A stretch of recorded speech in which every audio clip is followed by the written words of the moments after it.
Hello everyone, আসসালামু আলাইকুম। পাঠশালা YouTube channel থেকে তোমাদের সকলকে স্বাগতম। তো আজকের ভিডিওতে আমরা সাত ভাই চম্পার মূল গল্পটি পড়ব। এর আগে আমি একটি সাত ভাই চম্পার মূল যে গল্পটি সেটি নিয়ে একটি ভিডিও করেছিলাম। সেখানে আমি সংক্ষেপে গল্পটি বলার চেষ্টা করেছি। তো তোমরা একজন আমাকে কমেন্ট করেছিলে যে আমাদের বই দেওয়া হয়নি, তো মূল গল্পটি পড়ে শোনানোর জন্য। তাই আজকের ভিডিওটি করা। আজকে আমরা সাত ভাই চম্পার একদম সম্পূর্ণ মূল যে গল্পটি সেটি পড়ব, তোমাদের পড়ে শোনাবে এবং আমি বুঝিয়ে দেওয়ার চেষ্টা করব। তো চলো আজকে মূল সাত ভাই চম্পার মূল গল্পটি শুরু করা যাক। তো সাত ভাই চম্পাটি লিখেছে কে? দক্ষিণারঞ্জন মিত্র মজুমদার। তো আমরা এর কাহিনীটা পড়বো। ফার্স্ট অফ অল, সাত ভাই চম্পার কি? এক রাজা ও 7 রানী ছিল। দেমাকে বড় রানীদের মাটিতে পা পড়ে না। ছোট রানী খুবই শান্ত, এই জন্য রাজা ছোট রানীকে সকলের চাইতে বেশি ভালোবাসতেন। কিন্তু অনেক দিন পর্যন্ত রাজার ছেলে মেয়ে হয় না। এত বড় রাজ্য কে ভোগ করিবে? রাজার মনে দুঃখ থাকেন। হ্যাঁ, তো কি 7টা রানী? 7 রানীর মধ্যে কি বড় রানী কি অনেক দেমাগ, তাদের পুরা এতই দেমাগ যে মাটিতে মনে হয় পাই পড়ে না। আর ছোট রানী কি অনেক শান্ত স্বভাবের, সে অনেক ভালো। তো রাজার কোনো ছেলে মেয়ে নাই, তাই সে অনেক চিন্তিত যে কার কাছে তার রাজ্যের দায়িত্ব বুঝিয়ে দিয়ে যাবে। তো তারপর বলছে যে এই রূপে দিন যায়, কতদিন পরে ছোট রানীর ছেলে হইবে। রাজার মনে আনন্দ ধরে না। পাইক পিয়াদা ডাকিয়া রাজার রাজ্যে ঘোষণা করিয়া দিল, রাজ আর রাজভাণ্ডার খুলিয়া দিয়েছে, মিঠাই মন্ডা মণি মানিক যে যত পার আসিয়া নিয়া যাও। বড় রানী হিংসায় জ্বলিয়া মরিতে লাগিল। তো এখানে বলছে যে কিছুদিন পর জানা গেল যে ছোট রানীর ছেলে হবে।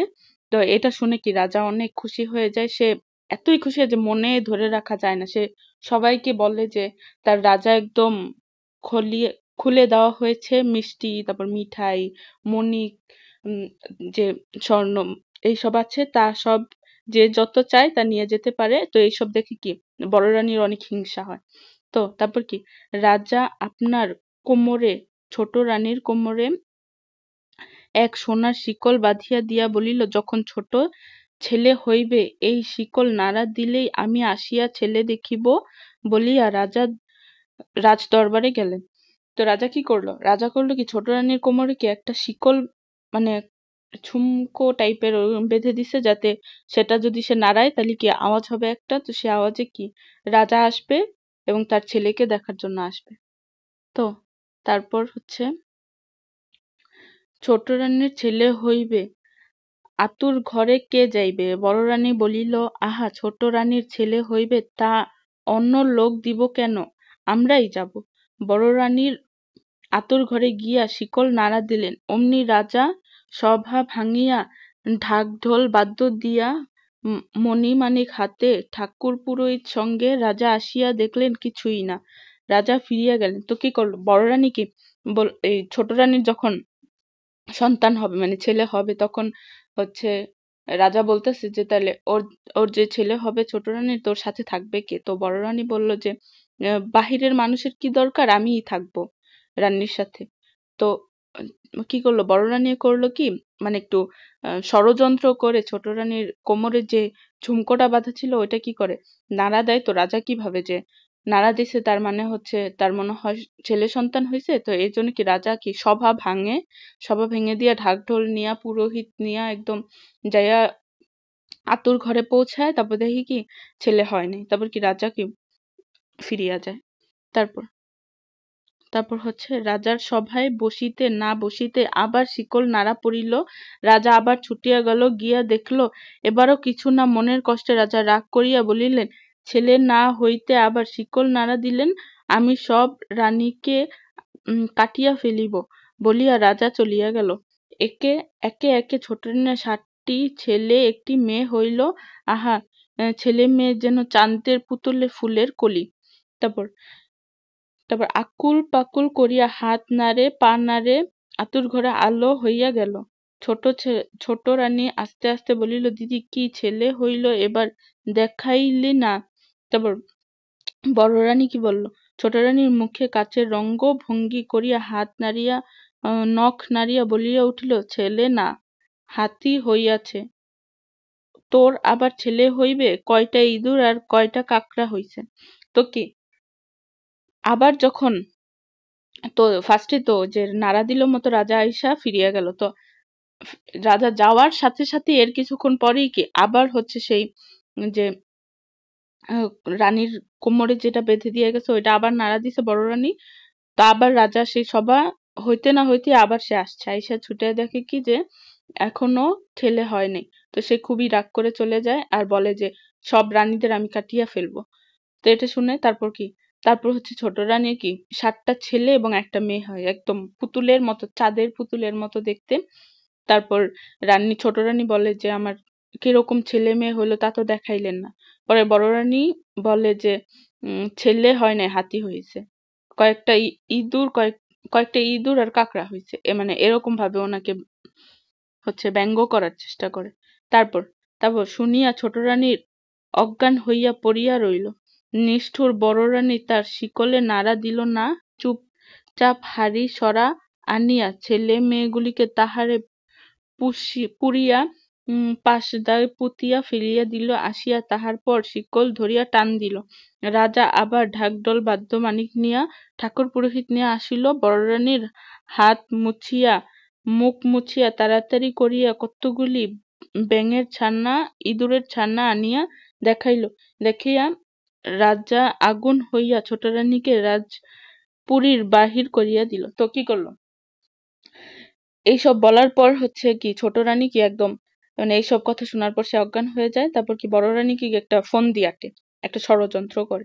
তো বড় রানী করে কি ওনার যে রাজার যে ছেলে মেয়ে হয়েছে সেজন্য সে কি শিকলটা আর নাড়া দেয় না, সে কি করে একটা হাড়ি আনে সেখানে কি তার যে ছেলে মেয়েগুলাকে কি পুঁতে রেখে তারপরে সে ওইখানে কি কিছু ব্যাঙের ছানা আর ইঁদুরের ছানা নিয়ে আসে। তারপর কি শিকল নাড়া দেয়। তো রাজা তো ভাবে সন্তান হয়েছে, সেজন্য সে একদম ঢাক ঢোল তারপর পুরোহিত সবকিছু নিয়ে চলে আসে। কিন্তু এসে দেখে পরে বড় রানী বলে যে ইঁদুরের ছানা ব্যাঙের ছানা হয়েছে। তারপর কি রাজা অনেক রাগে আগুন হয়ে ছোট রানীকে হচ্ছে রাজ্য থেকে বের করে দেয়। তারপর তারপর বলছে বড় রানীর মুখে তার হাসি ধরে না, পায়ের মলের বাজনা থামে না, সুখের কাঁটা দূর হইল। রাজপুরীর আগুন দিয়া ঝগড়া কোন্দল সৃষ্টি করিয়া 6 রানীকে মনের সুখে ঘরকান্না করিতে লাগিল।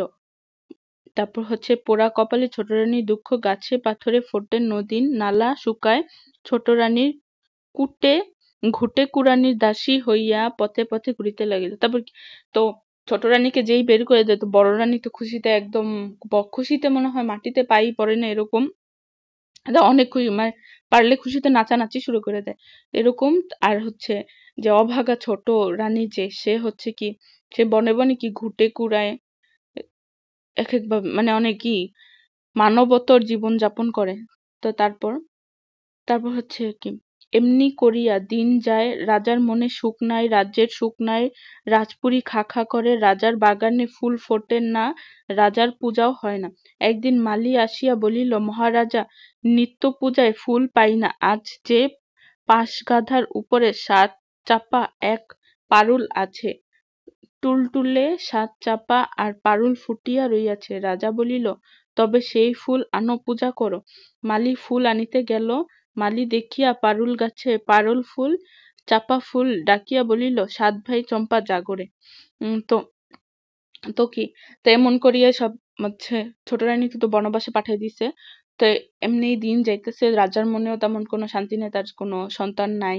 এ কারণে রাজপুরীও কি খা খা করতেছে, কোনো পূজা আর্চা কিছুই হচ্ছে না। তো তো পরে একদিন হচ্ছে নিত্য পূজার জন্য কি ফুল দরকার। তো পুরোহিত মশাই বলতেছে যে আমি তো ওইখানে দেখছি যে উম চাপা ফুল আর হচ্ছে গিয়ে পারুল ফুল হয়ে আছে। তো রাজা বলে যে যাও, তুমি যায় সেখান থেকে ফুল নিয়ে আসো। তো মালি যায় যখনই ফুল আনতে তখনই কি পারুল কি বলে ওঠে যে 7 ভাই চম্পা জাগো। তারপর তারপর হচ্ছে অমনি সাত চাপা নাড়িয়া উঠিয়া সাড়া দিল, কেন বোন পারুল ডাকরে?